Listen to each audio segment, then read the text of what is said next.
I'm glad that I think I'll be echoing everything that you said, including, and I realise that the phrase harder to reach is there, and very much I was going to start with, normally I normally use the phrase audiences typically described as difficult to reach, is a bit cumbersome, or I put kind of harder to reach in inverted commas, because it's not difficult for friends and family and colleagues and neighbours to reach these communities. It might be difficult for us as researchers within an institution to speak to them and access them, but they themselves are not necessarily difficult or isolated in a kind of other global sense.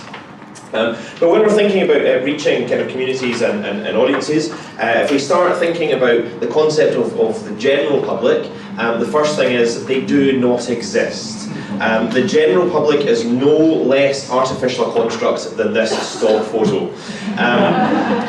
The phrase general public to me kind of springs to mind like a herd of people that kind of roam around the university that we can periodically go and minister to. What you have instead are thousands and millions of communities and individuals with hopes and dreams and backgrounds and ambitions and knowledge and interests. And only if we consider the person and the people we're interacting with and stop thinking of them as this block audience can we actually have effective engagement with people. And I think it's so important to see the audience that we're engaging with, to see their voice coming through. In terms of kind of general public and creating your specific event, the example I tend to use is of EastEnders. So I don't watch EastEnders, but the BBC don't have a problem with that fact, because they know who watches EastEnders. They know what storylines work with that audience. They know what characters resonate with those people. Because they understand the audience that they're creating the product for, they've come up with an incredibly long-lasting, award-winning programme that people tune into year after year after year. If the BBC decided, instead of targeting a specific audience, we're going to instead make programmes that are suitable for everyone, for all ages, for all backgrounds, gender, belief, education levels, they'll come up with something terrible, like The One Show. The One Show, to me, is like the height of generic programming. No one races home to get to The One Show. No one Sky Pluses or iPlayers The One Show. And so you don't want your event to be The One Show. You want your event to be the EastEnders, this thing that targets a community, that works with a community and comes up with something that that community love, rather than something kind of generic and bland that people are going to forget as soon as they finish their dinner. So thinking about how we do that. One other thing, I want to think about a blind date, actually. That's how we're going to start this. So imagine you're going on a blind date. You finish work and you head to a bar first. You meet them in a bar and the chat is going quite well. You're finding quite a few common interests, laughing, kind of flirting away, having a drink, and it's time for dinner. So you leave the bar and your date says that they know a really good place just around the road. You'll love it. So you go with them and you get a seat and you're looking at the menu and what you're going to have. Quite fancy a burger, but is that first date food? Go for salad, pretend you're healthy. The waiter comes over and your date says, oh, we'll get a bottle of wine for the table, and says, and I'll have the mushroom risotto with a side salad, and my date will have the same. Closes the menu and hands it to the waiter. Ugh, that would be awful, wouldn't it? And the reason that's so awful is what you have is someone who doesn't really know you speaking for you, telling you what you'll enjoy and what you should consume. And sometimes as researchers doing public engagement, we can be guilty of that very thing, of ordering the food for our date, by telling a community, kind of like, here's your offering, you'll enjoy this. But actually we need to think, well, maybe they have voices and opinions too, and maybe if we listen to them, we can actually both get what we want out of this experience. So make sure in your event that you're not the person ordering the food for your date, but you're asking your date what they would like to eat. So it's about inclusion and finding voice. A phrase I love, nothing about us without us is for us. This is a phrase that's been around for a long time. Again, kind of importance in the 90s with disability rights campaigners. And the idea was, kind of with legislation and things, if you just have old white men making legislation that doesn't affect them, are they really going to come up with something fit for purpose? And only by a community being allowed to find and articulate its own voice are you going to come up with something that's really fit for purpose. So if you're targeting an audience, in particular targeting an audience that would often be described as difficult to reach, you need to make sure they have a voice in the organisation and planning. So now is the time, if you're planning an event that was going to reach one of these, I'll just call them difficult to reach communities, go now and find advocates for that community, involve them in the planning, have regular meetings, find out what is going to work. Don't just decide, oh, this will be brilliant for them. I covered a bit of my background at the start, but I guess my background that's relevant to this is I also work for a visual impairment charity, and my job there was to look at community integration of visually impaired and severely visually impaired people from low socioeconomic backgrounds. And in that environment, I was really working with the most isolated and most vulnerable adults in the west of Scotland. These were people who very often would not see other people on a week-to-week basis. They maybe had one person visit them or one home health carer. And I had to go and I had to write a report about their experience, and I couldn't articulate that for myself, and only by listening to them was I able to get an understanding of what life might be like. So make sure you've got that voice coming through all the time. Find that representative, work with them. But when you're approaching an organisation or people within the community, think about the baggage you come with. So with the University of Glasgow, I mean, just look at it for a start. It sits on top of a hill, there's an iron railing all round about it. It's an organisation with 8,000 members of staff, 27,000 students, and over 600 million income a year. So if I go to a community group that has maybe 2 or 3 volunteer staff, 20 regular members, that is just limping along financially, and this is the badge I come under, and this is on my slides, and it's on my badge and my business card, what might they think? What connotations do I bring? It's important to consider what I look like to that community group that I'm working with. If you'd say you're working with BP or Shell and you're going to plan an event with them, you're like, oh, brilliant, because they come with a certain connotation. You think, great, money. So organisations might look at academics and think, well, they're going to have lots of money and lots of support. And that might not be true, but that might be the perception that they have. And it's really important to think about how you're rewarding that community for the input they're having. Here's another example. I did a course with the National Coordinating Centre for Public Engagement a while ago, the Engage Academy, and we spent 2 days working with community groups, and we got this little plastic bookmark thing, and it has my name on it. And I keep hold of this because it's a really interesting example. The NCCP took us to this community group and we worked with them for 2 days. But the NCCP also know how difficult it is to get money out of a university. It's difficult to go to an organisation and say, oh yeah, we'll just give you £1,000. It's never going to happen.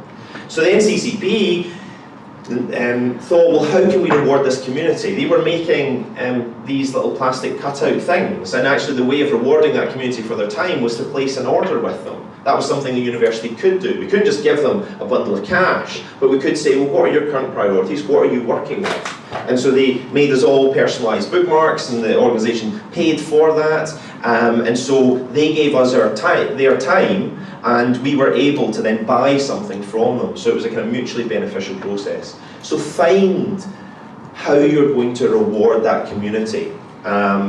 Your time and working together can be good, but maybe they need a financial contribution, or maybe they just need something extra, another form of support. So make sure you're rewarding people for their work.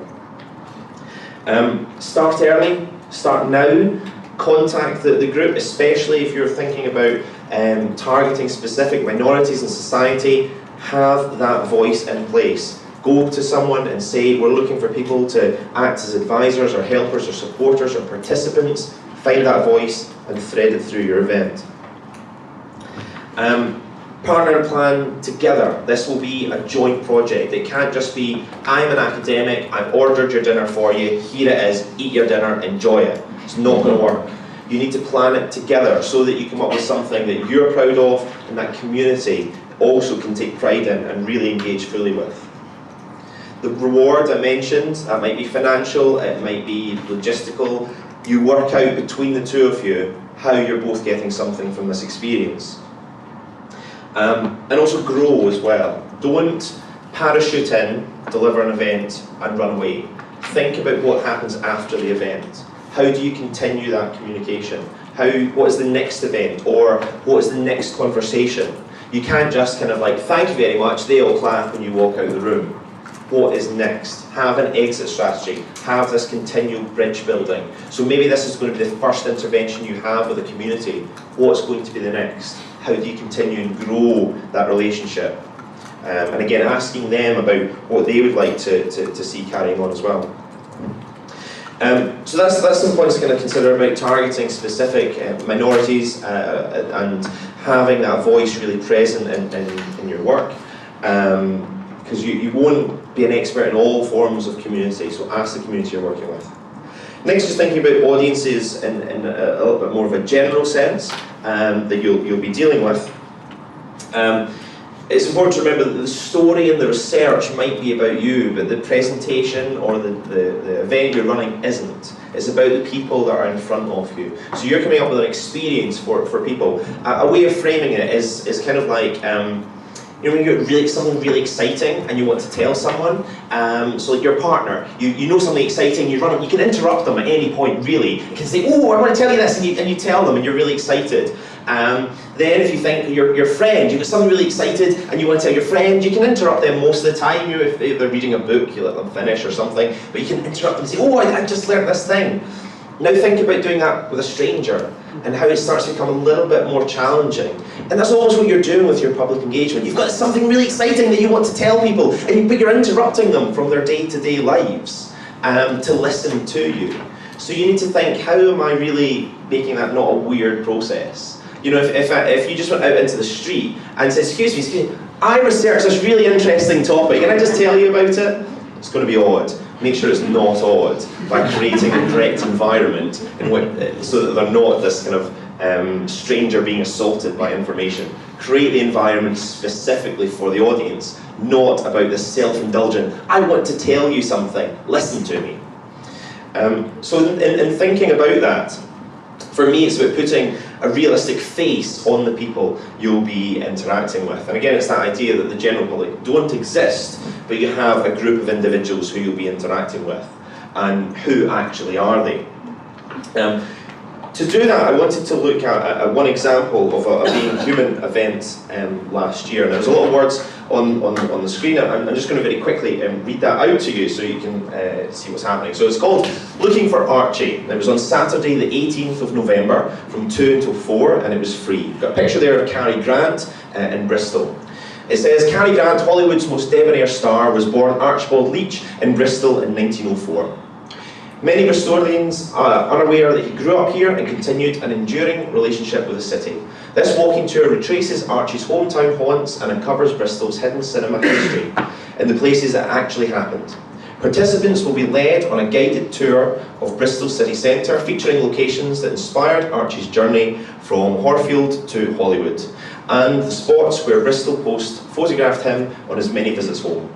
After he'd reinvented himself as Cary Grant, sorry, I read that wrong. Words were right, but the tone was wrong. Anyway, look out for hidden clues to collect. We're nearly there. Look out for hidden clues to collect along your way. Snap yourself a Cary Grant selfie. The walk will take just under 2 hours, covering a distance of roughly 2 miles, and will begin at Bristol's Cathedral at the end at Bristol Millennium Square, next to the Cary Grant statue, the Christmas fair and ice rink. It will be carry on come rain or shine, so please bring appropriate footwear and clothing to make your tour comfortable. I want you to imagine that you are giving that walk. So you're an expert at Cary Grant, you're in Bristol, it's Saturday 18th of November, we've got to about 3 p.m. It's halfway through the tour, and you're looking at your assembled group. And your gaze settles on just one person. So you're now just looking at one person from that group. You have cards and pens on your table, and I want you to draw the person you're looking at. Give them a face, and give them a name. draw the person who came to that walk. Use any information you can. So it's a walking tour, it's on a Saturday, it's in November, 2 p.m, it's free, it's about Cary Grant. Grab a pen, grab some cards, a couple of minutes, draw the person, think about who that person is. I love doing this because we being given to put together a program, and it is so easy to continue to think it's for the general public, it's for the public, but it's for people, individuals, and I think coming back to really picturing that. So with your event that you're planning, picture some of the individuals that will be sitting in the audience. If it helps, name them, give them an age, give them a background, a story, because that's who you're speaking to. It's not a faceless mass, it's people. And so hopefully, maybe even amongst your tables you saw some common themes emerging, maybe a little type of person or age or background, because each event will be tailored to a slightly different audience. I would probably have gone on that, to be honest. Sounds good. Anyway, so that's putting a kind of base on your audience. And when you're thinking about your event, you need to start with that person, that realistic face of a person, what their interests are, their background, what they enjoy. It's about framing things with them. Now we might want to guide them towards a journey that uncovers our research, but we don't start with that. We start in the world of the person we're speaking to, and we gradually take them on a beautiful and scenic journey to the information that we would like them to know or understand. But give that person a face and start with their interests and their background. I want to just mention a little bit on language choice, which is so incredibly important in many different ways. You can speak for yourself, and you can speak for your work, but you can't speak for other people. So I spend a lot of time training people how to speak to audiences, and one of my real bugbears is when people tell the audience what they know or what they think, because they might not know that. So from my chemistry background, if I said to you, well, as we all know, bismuth telluride is the leading semiconductor material for thermoelectric applications at room temperature, and kind of carried on, then maybe one or two people didn't know that. And what I've done by telling the audience, well, as you know, I've said you know it, or this talk isn't for you. So never make assumptions, never tell people what they think or what they experience. A couple of bad examples. So as we know is one that I hate. I also hate the asking a rhetorical question, giving the incorrect answers that the ignorant audience would probably say, and then giving them the correct one. How many people do you think have read my thesis? 50, 100, it's actually 2. Because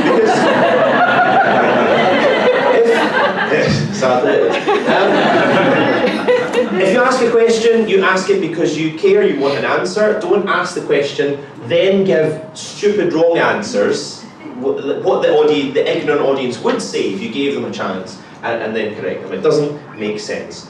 You can easily phrase things in slightly more inclusive ways by just saying you might have heard, or some of you might have seen, some of you might know, saying that if you've seen this or know this talk is for you. If you've not, this talk is also for you. It's just a more inclusive way of phrasing things. It's an easy trap to fall into, so just make sure you iron things like that out by not telling people what they think or what they feel. I also, it kind of comes back to planning as well, I wanted to mention just a little bit on health, safety and accessibility of events, because it's incredibly important but often neglected. So fill in a risk assessment for your events, and they're fairly straightforward really. You write down the hazard, what bad thing might happen, you write down what you will do to prevent that bad thing happening. You, on a scale of 1 to 5, work out how likely it is or not to happen, and what the consequence might be, kind of from a minor bump to death.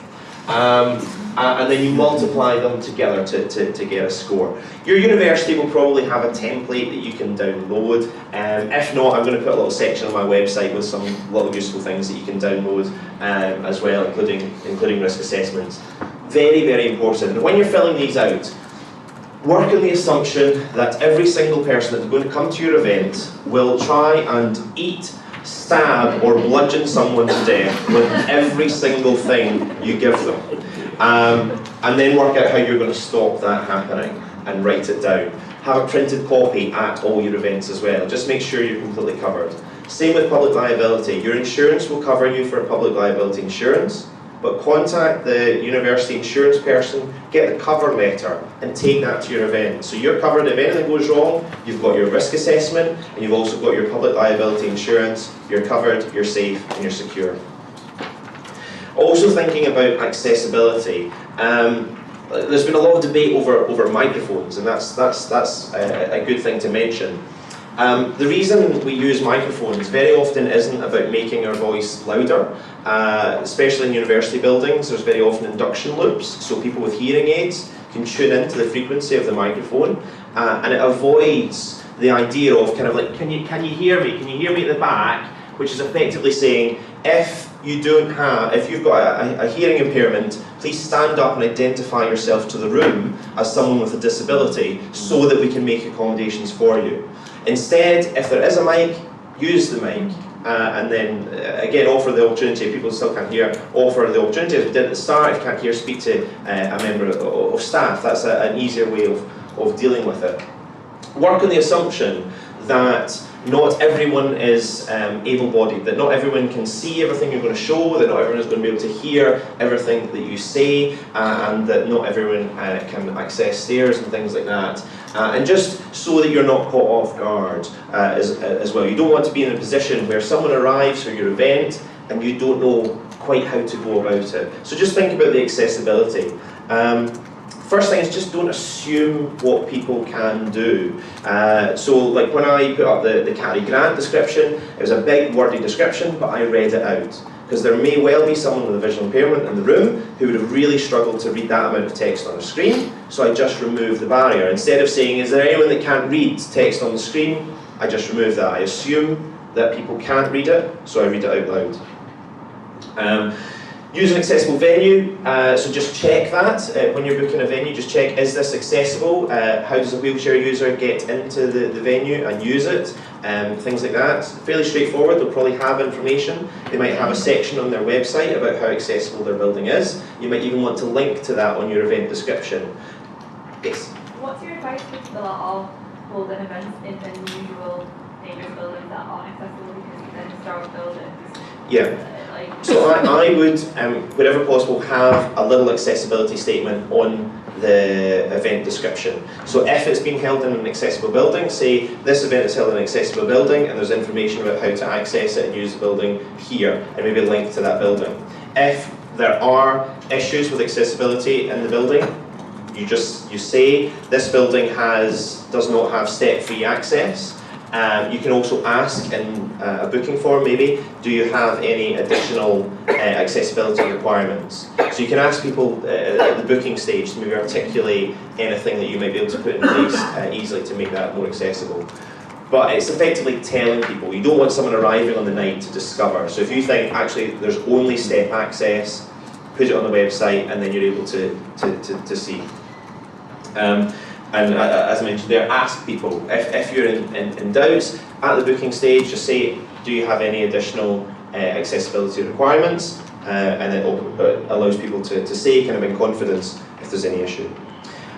If you think someone might require additional assistance, then just ask. And that's a difficult one as well. As someone that worked with the visual impairment community, there are some visually impaired people, if you go up to them and say, oh, do you want a hand with that? They'll feel very insulted because it's an assumption that they're not capable of doing something. On the other hand, there's also a community who would be desperately wanting help but not feel confident enough to ask. So the way I kind of am, the charity I work for was we would rather someone felt a little bit put out of joint because we asked them if they wanted help rather than let someone suffer in silence. So if you think there's someone maybe struggling with accessibility of the event, go up and just say, oh, are you managing okay? Is there anything I can help you with? Chances are they'll be perfectly fine with that. And if you don't know how to best help someone, if someone arrives at your event and they're visually impaired and they say that they're blind, Don't feel like you need to reinvent the wheel and kind of Google quickly how to make an event accessible for someone. Just say, oh, really glad you're here, can you tell me how best to help you and how to guide you? So, like guiding visually impaired people, there's a very specific process that you go through, and if you know that, brilliant, but if you've never done it before, just say to the person, or just say, is there something I can do to help you? Is it easier if you sit at the front or at the side, or what can we do to make you comfortable? So if you don't know how to help someone, just ask them. They'll probably be quite okay with it. And also, if you're part of a university, you can speak to university services. If you're worried about accessibility requirements, then just ask. So very quickly, just some final rules. On time? Yeah, I'm on time. Fine. So some final things to leave you with. Don't educate, stimulate. Education is giving someone all the information they need to go and reproduce it themselves or sit an exam. You're not trying to do that with your event. You're trying to make someone curious, give them an insight, a window into your world. You're not trying to train them to be able to answer questions. Declutter, less is more. Coming back to that book narrative thing. You try and cram everything and all the bits and pieces you want to tell them, they'll never remember the half of it. So streamline, reinforce, and give them that really shareable take-home message that they'll remember for a long time. Tone, get the right attitudes. I prefer a kind of fairly relaxed, informal way of talking. I find that works quite well. In academia, very often it's behind the podium and that kind of constrains things and sets the tone and delivers slides. Get the tone you feel is right for your event. So I would say quite a relaxed event. This isn't academics that you're talking to. Depth is an interesting one as well. So many talks I see, if I do a little science spin on it, so many talks I see start with, hi everyone, we're going to talk about science. I absolutely love science. I work on nanoscale thermoelectric materials for renewable energy generation. They're using the Voyager space probes and thermoelectric radioisotopes. And then, isn't science amazing? Yes, it's wonderful. It will take dips, there'll be lighter bits and there'll be heavier bits, but it can't just plunge off a cliff, here's the academic bit, and then scramble out the other side. Taking people on a nice journey so they can follow along and not just plunging them right in to the academic step. And this is such an important one. Let your personality shine through, please, please, please. When it goes wrong, it's because for years, when you went to lectures and you listened to seminars, we're bombarded with this is the way information is presented, and it tends to be terribly done. And it's because it lacks personality. And the reason you're there, the reason you're in person interacting with people, is to be better than a paper that they could read through. You are going to bring your subject to life, and let your interests and your humour and your enthusiasm and just your attitudes shine through, and it will make your event all the better, because the audience will see you as a person rather than an academic or an institution, and you want that personal connection. Other little bits, these slides were taken from a slide template. I put the content in myself. The slide design was from Slide Carnival, and they asked to be credited, so I credit them. Thank you for listening. Also, if you like little dinosaurs, there's a little dinosaur pin badge and a little business card for all of you, and I've put them up the back. So take one of those, you get a little pin, some of them have Tetris on them as well, and get in touch if you've got kind of questions and comments. I also have little postcards with some of the common workshops that I do. I'm involved with Being Human because I love it. It's absolutely amazing. I adore the events. I'm not tapping at the door of other festivals to get involved with them because they're fine. But Being Human has something different that I love, and I love being part of it. So I'm genuinely curious to see all of your events evolve. Also on your table, there's two different postcards, one with umbrellas and one with cards. They're little checklists. So one is a timeline and one is a little checklist for your event pack. So please do take those. If you can't find them on the table, I've got some spare. And the last thing is just be human with your events. Thank you very much.